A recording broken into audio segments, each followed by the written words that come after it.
3 ปี3 ปีแล้วให้เป็นที่ของตัวเองบ่หรือว่าที่คือของอันแม่ย่าเป็นน้องลูกชายคุณ โอ้ แม่ย่า เป็นน้องลูกชายเป็นลูกชาย เกือบบ่นี่นะ มีทั้งแฟบมีทั้งขนม เกือบไปเกือบไปนี่ เกิดที่ทางน้ำ ใช่เกิ่งลองดูฮะ เฮ้ยดีมาแต่ของน้องนู่น เป็นหน้านี่คือสิบ่ได้ดอกนี่ กะบ่ถือพี่น้องเอ้ย ได้บ่ ได้บ่ได้เข้าไปว่าบ่ได้ ใหม่เด้อชมใหม่เด้อ ชมไหม ลุกขึ้น พอดีปั๊บเลยดีงามเลยบ้านโอ้ นี่ ผู้นี้เป๊ะเลยเนาะดาวถือ นั่นได้ฉันเนาะ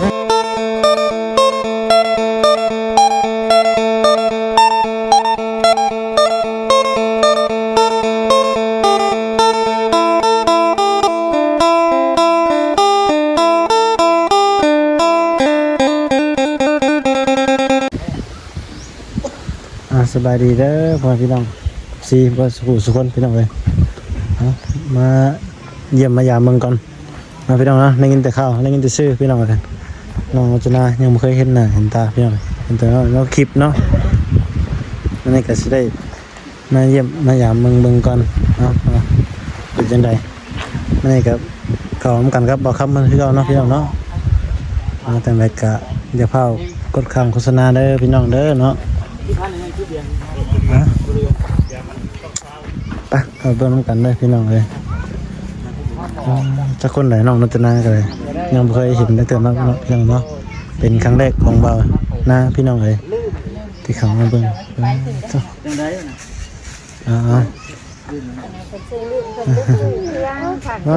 สบายดีแล้วนางได้สบายดี สบายดี สบายดีมาพี่นั่งดีๆ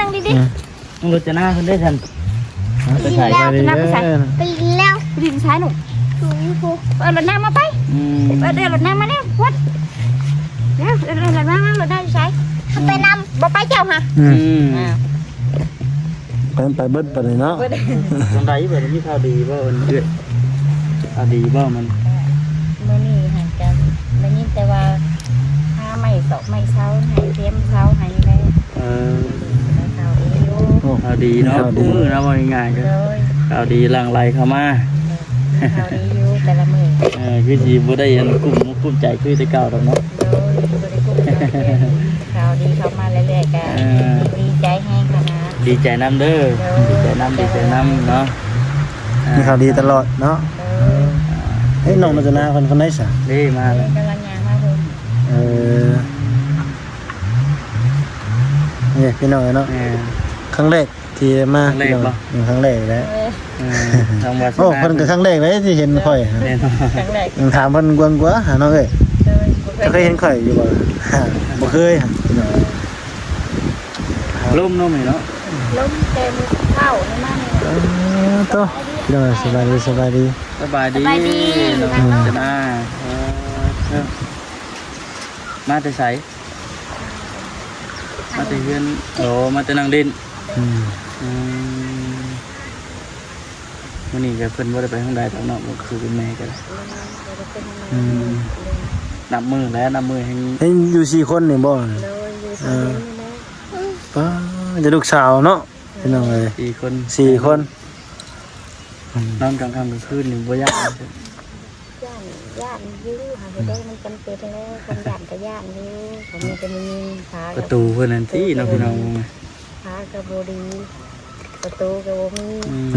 เสร็จยาเยอะหักจำเป็นแล้วจะเคย อยู่ย้อนแบบความจำเป็นอยู่แบบจำเป็นนะเนาะ จำเป็นมันมีแบบมันมีแบบก็อยู่ไปกดเอาความย่านก็ได้ กดเอา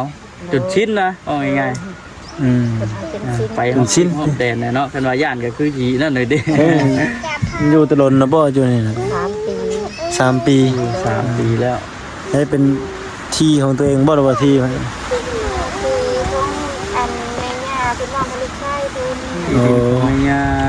เป็นน้องลูกชายเป็นลูกชายไปอยู่แล้วยิ่งเพิ่นว่าคือมอบให้ลูกให้หลานเพิ่น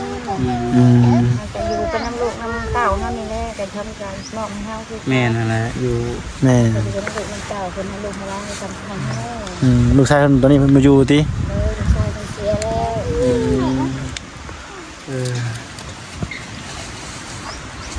จะค ครบแล้วบ่เสา ที่วิ่งเป็นสงครามมาบอกว่าเสาเก่าต้นกับที่พบอยู่ตรงนี้ตามไปต้น สมมุติว่าปุ๊บได้สิปุ๊บคนใดอีกบ่ ลูกน้ำ โอ้ครับตัวนั้นน้ำตั้งอยู่เห็นทุกปัญหาเป็นอะไรหลักคนแม่อยู่ที่ไหนที่แม่เบิ่งเห็นเนาะเขาก็จักว่าเขาทุกคนได้เขาไปโทษจนแต่ผู้ใหญ่เป็นแนะ เนี่ย นำ เพิ่นแนะนำเนาะ ทางครอบผู้ใหญ่เป็นแนะนำว่าวางได้กันเหมาะวางได้บ่เหมาะให้เป็นเบิ่งให้เขาก็บ่มีความรู้ดอก เนี่ย เดี๋ยววันนี้ให้ แนะนำกันมาว่าเฮ็ดเป็นปุกปัญหาตัวนี้ก็ตามใจเพิ่นเขาก็พอใจแล้วเขาก็ดีใจเรา เนาะ เขาก็ดีใจเพิ่นมีน้ำมุกน้ำใจอันเพิ่นมีน้ำใจมาตั้งมาปลุกให้เฮาอยู่เฮาเศร้าคือว่าเพิ่นก็มีน้ำใจดีที่สุด เคย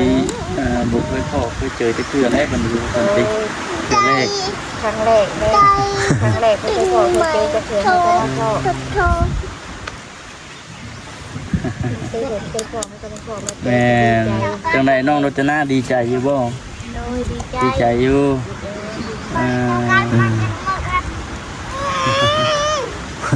นั่นแหละ นั่งนี่ เมื่อวานนี่แหละมาหาเพิ่นก็ช่วงค่ำพอดีมืดเนาะเมื่อวานนี่เนาะพอดีมืดครึ้มแล้วก็มื้อนี้ก็ตั้งใจมามีความมีข่าวดีในมื้อนี้ก็ได้ อ้าวข่าวดีแล้วบ่ครับ ข่าวดีแล้วมื้อนี้ ที่เขาได้เขาเรื่องแต่ข่าวดี แต่ดีใจ เนาะ ดีใจแท้ติ งาน เป็นตาดีใจ ที่เมื่อวานนี่แหละไปแจ้งทาง FC เพิ่นอยู่ว่ามีข่าวดีเด้อเพิ่นว่าแต่ว่าบ่ได้อันซื้อมาเมื่อวาน พี่น้องมานี่ เขาก็เดินทางมาไปสิปูน บอกคำเพิ่นมีข่าวดี พอดีว่าซื้อ มาต้อนน้องรัตนาเพิ่น ซื้อเขามาอีก พี่น้องเอ้ย เพื่อนสิบ่ถล่มบ่บัดจักชอบบ่น้องกันรถจะนะ สีทอง 4ชอบ 4ชอบ มี4ชอบ ชอบเลย เอาเจ้าออกมาชอบบ่คำมื้อ ป นี้ ล่อยประมาณ10ชอบ บ่ชอบนึงปล่อยประมาณนั้น เออก็เรียกว่า10ชอบแนมบังเพื่อน เนาะพี่น้องเอ้ย ถล่มเลยเนาะ ถ้า10ชอบนี่เฮือนเราถล่มเด้พี่น้อง เดี๋ยวนี้มันมื้อเช้านี่นะพากันมาเฮือนแม่ตู้คูณเพิ่นมาหยุกเสาเฮือนอยู่นี้แต่ว่าสิมาซื้ออยู่ห้านเทื่อเฮาเคยซื้อแต่เก่านะแต่ว่าเพิ่นปิดห้านมื้อเช้านี่ อืม ขึ้นห้านเลยเป็นหาถามชื่อตามหมู่บ้านเพิ่นผู้เที่ยวเพิ่นมีครบ4นะแต่บ่ได้จะ50โลได้30โลได้30โล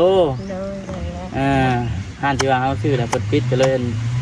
ชื่อตามครบ4เพิ่น30โลเลยสิเอาเงินมาให้เจ้า อืม แกจะชอบแล้วซั่น บอกเป็นยังไงก็ชอบแล้ว สบายดี ว่า กันแล้วนึง บ่ได้เห็นหน้าเห็นตาโดนเลยเนาะโอ้สวัสดีเด้อเห็นตั้งแต่ ได้ถึงมื้อละบ่บ่ฮอดกินบ่แสดงว่ากันป้าไปกัน ไปมาห้องแต่แฟนก็มาห้อง อืม อะไรน้ำข้าวดีมาต้อนเพิ่นมื้อนี้ ดียังนะ ข้าวดีเอาข้าวไว้เพิ่นแล้วบ่อยู่ แล้วเพื่อนจะมา ข้าวอีกแล้วว่าจะสิ แล้วยาเทือนมันถล่มอยู่นี่ ชอบที่5ชอบที่6นั่นแหละ สิหากับสิฮุบได้ดิ มีแต่ข่าวดีเนาะ แต่ข่าวดีใจจนนั้นเลยดีใจแท้ ล้นหลามเนาะข้าวดีนักจะเต็มอีกแล้วแล้วให้ทางวัจิตส่วนอะไรอันเอารถมาเขาเราสิเด็ดมาเบิดยัน บ่แบ่งเอาบ่ บ่เบรกด้วยนะ เอาบ่แบ่งเอา เอารถมานะขึ้นเลยบ่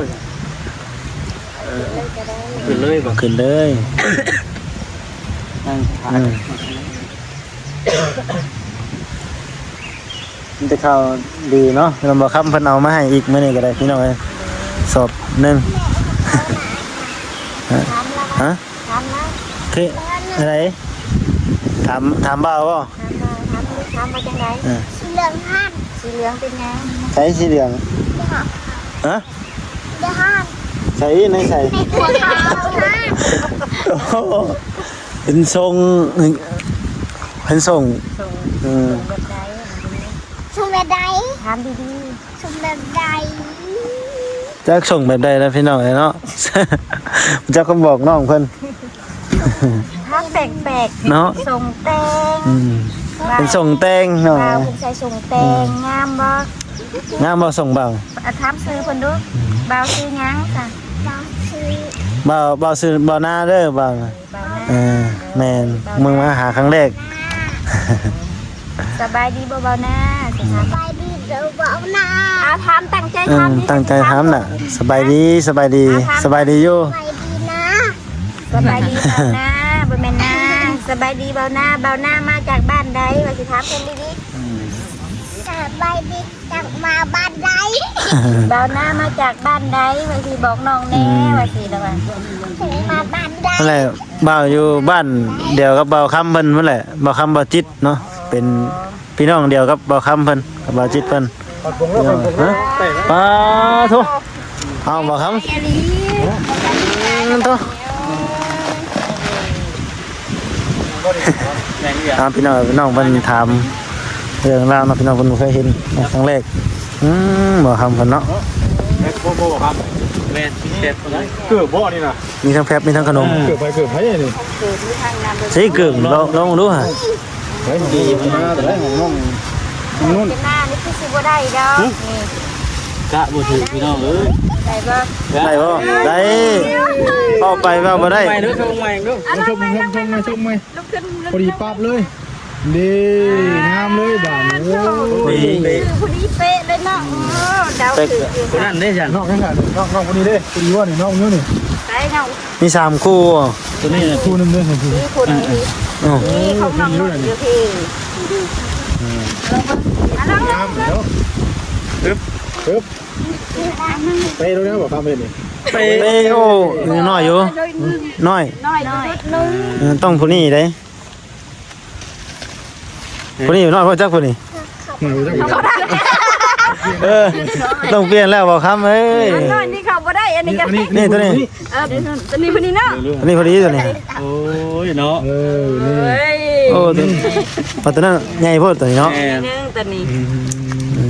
กล้าบ่ได้นะพี่น้อง ตัวหนึงเอ้ยน้องบ่เป็นหยังบ่เป็นหยัง ยังเป็นยัง ต้องพาน้องคนไปซื้อเลยพี่น้อง เฮ็ดจังได๋บัดนี้เฮ็ดจังได๋ล่ะเฮ็ดจังได๋เฮ็ดจังได๋ได้เกือบเลย ดีใจ คุณ น้ำครอบครัวของเวเดงแล้วก็น้องนี่เด้อเนาะ ไรเด้อ เนี่ยได้หมดเนาะ เป็นทางผู้ใหญ่เพิ่น ฉันนักจะเต็มแท้เลยเนาะ อุดมเพิ่น บ่ได้เลย ผู้อุดมฝากเงินมาให้ทำบ่คำชื่อเผ่าในเด้อเพิ่นกับเพิ่นเกิบหลักๆก็คือเกิบพวกเผ่า อืม แต่ว่าตัวใดมันนั่นมันบ่รวมกับมันสิป้าว่าแล้วก็ยาวเงินให้ทั้งน้องเพิ่นให้ผู้เป็นแม่นี่เด้อไว้เป็นชื่อให้ คือให้เนาะ กะบ่ถึงเด้อเนาะ ต้องไปซื้อน้อง แม่แล้วก็เงินนั้นที่ว่ามันเหลือจากการที่ของนี้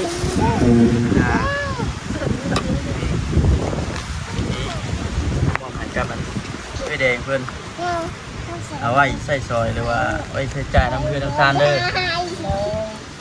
อ่ะจังไดน้องกันรจนา มีแบ่งพันคนได้เนาะ มีแบ่งเข้าน้ำเนาะ บาทกันบาท อ่ะจังไดก็มีแต่ว่าไว้ใช้ไว้โพสให้กับมันทางโพอุดมเพิ่นอยู่ฝั่งไทย จังได จังได๋ ลองรู้ดัก อ่ะ จักคันอ่ะเอาไปจัง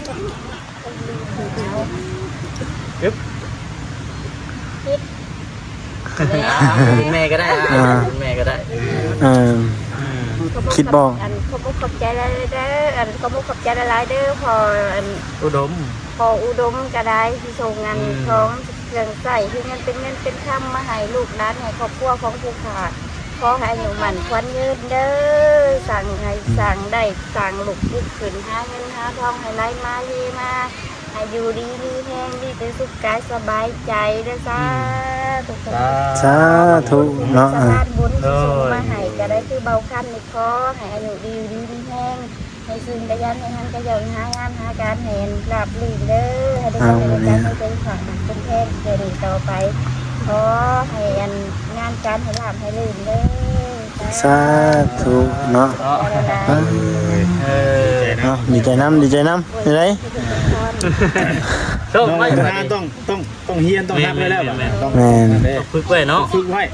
ฝึกไว้เด้อน้องรจนาเด้อ ฝึกไว้ให้แม่ งามบ่ล่ะงามบ่เกิดบ่คำเพิ่นซื้อมาให้ งามแต่ว่ามัน หัก บ่ดม บ่ลมเนาะใส่บ่ได้พี่น้องเอ้ย ใส่บ่ได้เนาะ มีแต่ว่าน้องผู้นี้แหละให้ผู้เป็นแม่เพิ่นซื้อมาให้ อืม เงินจะถือว่ามอบให้แล้วพี่น้องเนาะ ชื่อไหมเนาะชื่อไหม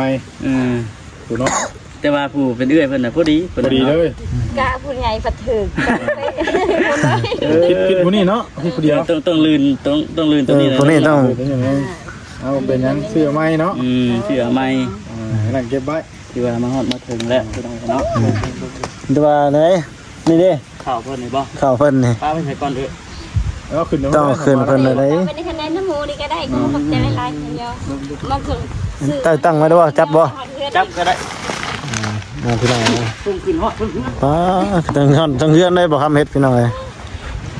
ซื้อมาให้แล้วส่งขึ้นเฮือนอีก เอาให้เขากันก็ได้เป็นไง ฮอดพี่น้องเนาะ หอนบ่ พัก À, ใส่มุกใส่ทางบ่หน้าเพิ่น ยังบ่ได้เลย ไป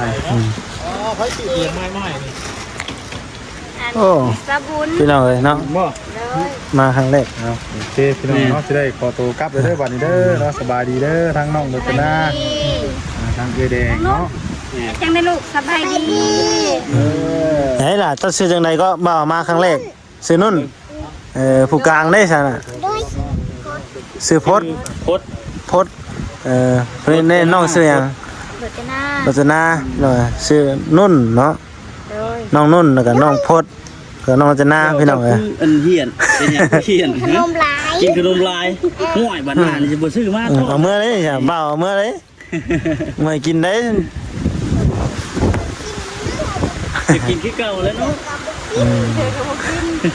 เอา เขาอยู่ทั้งน้องนุ่นเพิ่น เฮ้ยเพิ่นหยอกข่อยได้บ่ครับมันถามส่งข่อยเพิ่นว่าส่งหยังสีชมนะเพิ่นว่าข่อยละ5โอ้ยว่ะ ดีใจอยู่บ่ ใจ ดีใจอยู่อยากให้มาอีก หาสีชม โดยแต่ว่า โดย โดย อยากให้มาดูบ่ เออ โดย โดยโดยโดย คำว่าโดยนี่มีแต่บ่ออกจักเทื่อ เนาะคนนี้น่ะเพิ่นหยุดโรงเรียนได้มื้อนี้เนาะเพิ่นอดมื้อนี่แม่นไป อื่นแล้วลง ไก่ เข้าโรงเรียนประสามบ่ บ่เข้าแต่ผู้เดียวอันนี้จะออกแล้ว ออกแล้ว อันนี้ให้ยังเขาเพิ่นยังบ่ฮับแต่ว่าให้ไปเรียนรู้ว่าได้แต่เพิ่นยังบ่ฮับสอน ครับเพิ่น อ๋อ สอนเพิ่นให้ผู้เดียวนี่ จักปีแล้วเอ้ย อันนี้ อ่า 5 ปี พอดี5ปีผู้น้องพดได้ 10 ปี 10ปีน้องรจนาได้15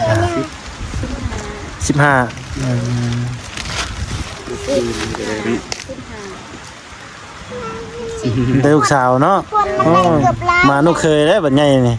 ลูกเคยลายได้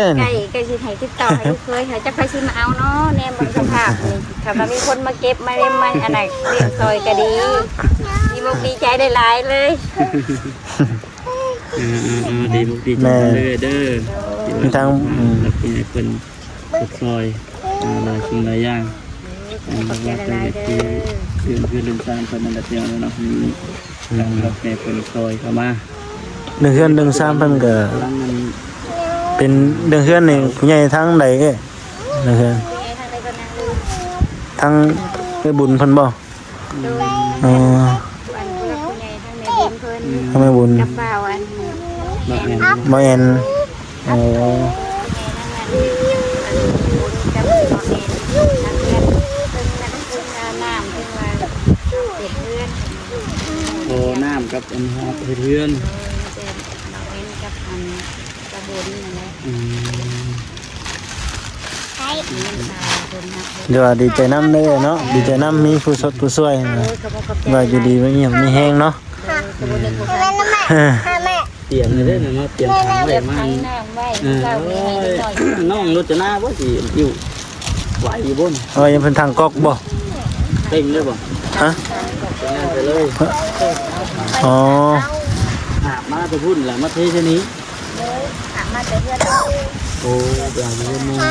เขาจะกินไหม ถามเป็นไงฮะได้น้ำซ้ำทางในขู่แตกไปจริงนึง เฮ้ยไปเบิ่งด้วยน้องรจนาหาแล้วบ่ ไปเบิ่งครับ เข้าไปเบิ่ง พาไปเบิ่งนู้น หามาได้จังครับ เดี๋ยวว่ากินข้าวก็ยังเอ้ยมื้อนี้กินข้าวแล้วบ่ล่ะ บาท่านกินข้าวแล้วบ่ เขาแล้ว น้อยก็ลืมซื้อแล้วแหละ เขาแล้ว สาวนุ่น สาวนุ่นเนาะสาวนุ่น ข้าวกับยังบอกเบาไว้ไว้ กินข้าวกับหยังน่ะเอ้าบัดนี้กินข้าว